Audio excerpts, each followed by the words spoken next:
शिवसेना युबीटीचे खासदार संजय राऊत यांचा नरकातला स्वर्ग या पुस्तकाचं उद्या राष्ट्रवादी काँग्रेसचे अध्यक्ष शरद पवार आणि शिवसेना युबीटीचे पक्षप्रमुख उद्धव ठाकरे यांच्या हस्ते प्रकाशन होणार आहे। आणि या पुस्तकामध्ये संजय राऊत यांनी असे अनेक गौप्यस्फोट केलेले आहेत आणि यामध्ये त्यांनी शिवसेनेचे खासदार रवींद्र वायकर यांच्याबाबत अनेक दावे केलेत। ईडीच्या अटकेच्या भीतीने रवींद्र वायकर आणि त्यांचे कुटुंबीय मातोश्रीवर येऊन रडल्याचा दावा राऊतांनी केलेला आहे। जेलमध्ये जायचं बळ नाही, मी मरून जाईल किंवा मला आत्महत्या करावी लागेल अशी विनवणी वायकरांनी उद्धव ठाकरे यांच्याकडे केली असा दावा सुद्धा राऊतांनी केलाय।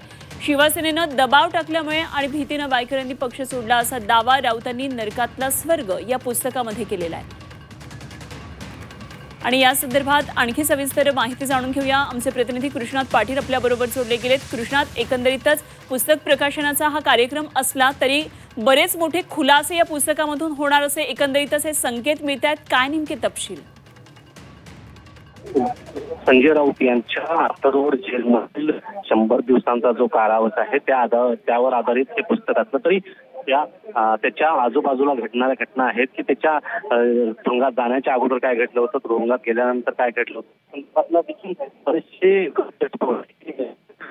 राऊत यांनी नरकातला स्वर्ग आहे।